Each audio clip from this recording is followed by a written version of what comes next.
بسم اللہ الرحمن الرحیم۔ السلام علیکم دوستو، میرا نام آصف خان اور آپ دیکھ رہے ہیں انڈین مسلم۔ کہو، اگر انسان اور جن سب مل کر چاہے کہ قرآن جیسی کوئی چیز بنا لائیں تو وہ نہیں لا سکیں گے، چاہے وہ آپس میں ایک دوسرے کی مدد ہی کیوں نہ کر لیں۔ یہ وہ آیت ہے جس میں اللہ پوری دنیا کے انسانوں کو، یہاں تک کہ جنوں کو بھی کھلا چیلنج کرتا ہے کہ اگر ہمت ہے تو قرآن جیسی کوئی چیز بنا کے دکھا دو۔ قرآن تو بہت بڑی ہے، ایک سورہ بھی چھوڑو، قرآن کی ایک آیت جیسی ہی کوئی آیت بنا کے دکھا دو۔ چاہے دنیا کے سارے سائنٹسٹ، پوری دنیا کے فلسفرز، پوری دنیا کے لیکھک شاعر سب اکٹھا ہو جائیں تو بھی اس قرآن جیسی کوئی چیز نہیں بنا سکتے۔ دوستو، قرآن میریکلز یعنی کرشموں سے بھرا پڑا ہے، چاہے سائنٹیفک میریکلز ہو، ہسٹوریکل میریکلز ہو یا دنیا و آخرت کے بارے میں کرشمے ہو۔ مگر کیا آپ نے کبھی غور کیا ہے کہ قرآن میں نمبر میریکل یعنی گنیتیہ کرشمے بھی موجود ہیں، جن کو سننے کے بعد یقین مانی آپ کا دماغ ہل جائے گا۔ نمبر 7 کا میریکل۔ دوستو، ہماری زمین کی 7 پرتیں ہیں، ویسے ہی ہمارے ایٹماسفیئر کی بھی 7 پرتیں ہیں، یہاں تک کہ قرآن و حدیث کے مطابق اللہ نے آسمان بھی 7 ہی بنائے ہیں، مگر سائنس ابھی تک پہلے آسمان کو بھی پار نہیں کر پائی ہے۔ خیر، آج میں آپ کو قرآن میں نمبر 7 سے ریلیٹڈ امیزنگ کیلکولیشن بتانے والا ہوں۔ دوستو، قرآن میں آسمان 7 بتائے گئے ہیں، اور حیرانی کی بات ہے کہ قرآن میں 7 آسمان والی آیتیں بھی 7 ہی ہیں۔ اللہ نے جہنم کے 7 دروازے بنائے ہیں، اور حیرت کی بات ہے کہ قرآن میں جہنم لفظ 77 مرتبہ آیا ہے، جو کہ 7 کا گنا ہے۔ امیزنگ۔ دوستو، قرآن میں پہلی مرتبہ 7 لفظ یعنی سبا سورہ بقرہ کی آیت نمبر 29 میں آیا ہے، اور آخری مرتبہ 7 لفظ کا ذکر سورہ النبا کی آیت نمبر 12 میں آیا ہے۔ اب یہاں اپنا دماغ تیز رکھنا، کیونکہ اب آپ اور بھی زیادہ حیران ہونے والے ہیں۔ پہلی اور آخری مرتبہ 7 لفظ جن آیتوں میں آیا ہے ان کے بیچ کیا خاص ہے؟ غور کریں گے تو پائیں گے کہ پہلی اور آخری مرتبہ 7 لفظ جن سورہ میں آیا ہے یعنی سورہ بقرہ اور سورہ نبا، ان دونوں سورہ کے ساتھ ان کے بیچ میں بھی ٹوٹل 77 سورہ ہے، جو کہ 7 کا سیدھا گنا ہے۔ سبحان اللہ۔ تو تم اپنے رب کی کن کن نشانیوں کو جھٹلاؤ گے؟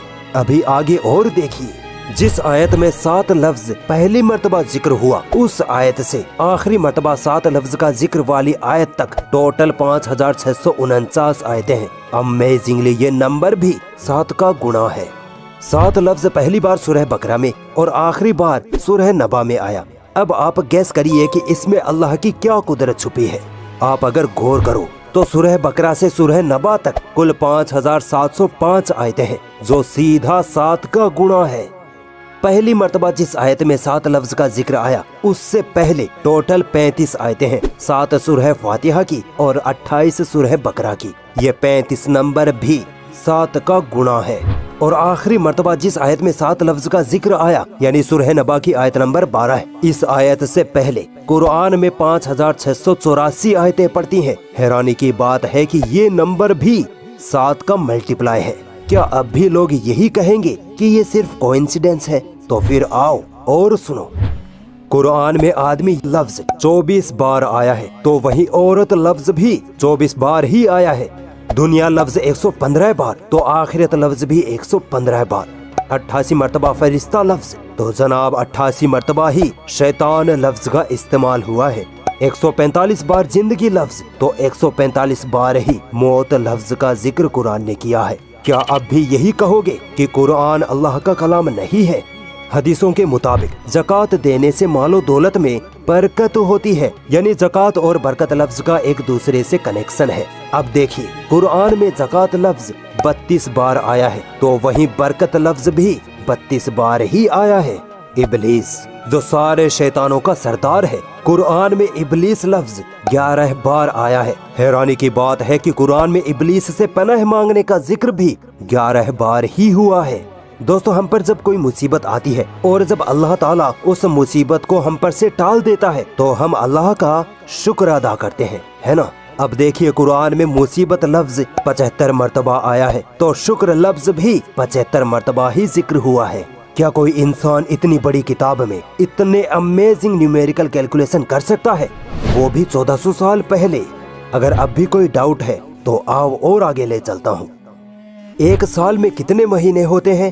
12، اور 12 مہینوں میں دن کتنے ہوتے ہیں؟ 365۔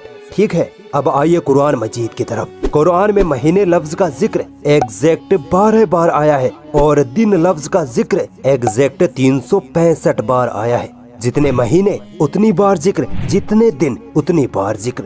اللہ کی اس گنیتی قدرت میں ایک سائنٹیفک فیکٹ بھی چھپا ہے۔ سائنس کہتی ہے کہ یہ 12 مہینے اور مہینوں میں 365 دن کا ہونا دراصل دھرتی کا سورج کے گرد چکر لگانے سے ہوتا ہے، یعنی دھرتی سورج کا ایک چکر لگانے میں 12 مہینے یا 365 دن لیتی ہے۔ اب غور کریے کہ اللہ نے قرآن میں مہینے لفظ کا ذکر 12 بار اور دن لفظ کا ذکر ایگزیکٹ 365 بار کر کے یہ بتایا ہے کہ پرتھوی سورج کے چکر لگاتی ہے۔ سبحان اللہ! سوچو، اللہ نے یہ بات 1400 سال پہلے ہی قرآن میں لکھ دی تھی، جب سائنس کا کچھ اتا پتا بھی نہیں تھا۔ تو بتاؤ تم اپنے رب کی کن کن نشانیوں کو جھٹلاؤ گے؟ مجھے پتا ہے انکار کرنے والے لوگ اب بھی یہی کہیں گے کہ قرآن اللہ کا کلام نہیں ہے۔ تو چلو ایک اور امیزنگ نیومیریکل میریکل آپ کے سامنے رکھتا ہوں، اس کو ذرا جھٹلا کے دکھاؤ۔ دوستو، قرآن میں سمندر لفظ 32 مرتبہ آیا ہے اور زمین لفظ 13 بار آیا ہے۔ آپ سوچ رہے ہوں گے کہ یہ تو کوئی میل نہیں بیٹھا ہے نا، لیکن اگر آپ ان دونوں نمبروں کو جوڑ دیں، یعنی 32 + 13 تو بنتے ہیں 45۔ اب بھی کوئی میل نہیں بیٹھ رہا؟ سنیے، سائنس کہتی ہے کہ ہماری پرتھوی کا 71.1% حصہ پانی یعنی سمندر ہے، جبکہ 28.8% حصہ زمین سے گھرا ہے۔ اب آؤ قرآن میں دیے گئے سمندر اور زمین لفظ کی پرسنٹیج کیلکولیشن کرتے ہیں۔ دونوں نمبروں کو جوڑنے پر بنتے ہیں 45۔ ٹھیک ہے، سمندر کا پرتیشت نکالتے ہیں، 32/45 × 100 نکلتا ہے 71.1%، اور زمین کا پرتیشت نکالتے ہیں تو 13/45 × 100 آتا ہے 28.8%۔ یہ دونوں ایگزیکٹ وہی پرتیشت ہے جو آج ہمیں سائنس سمندر اور زمین کے بارے میں بتاتی ہے۔ اللہ اکبر! تو کیا اب بھی کوئی ہے جو اللہ کی اس گنیتی قدرت کو جھٹلا دے؟ نہیں جھٹلا سکتا۔ اگر کوئی ڈاؤٹ لگتا ہے تو قرآن میں یہ سب چیک کر سکتے ہو۔ پوری دنیا اس قرآن میں غلطیاں ڈھونڈنے میں لگی پڑی ہے، مگر آج تک ایک ذرہ برابر بھی غلطی اس قرآن میں نہیں ڈھونڈ پائی، کیونکہ یہ کتاب اس وحدہ لا شریک کی طرف سے ہے جس نے اس دنیا کو تھام رکھا ہے، جس نے انسانوں، جنوں، جانوروں، پہاڑوں، سمندروں، ہواؤں سب کو پیدا کیا۔ وہی ہر شے کو کنٹرول کرنے والا ہے، وہی جس کی طرف ہمیں لوٹ کر جانا ہے، وہی اللہ ہے۔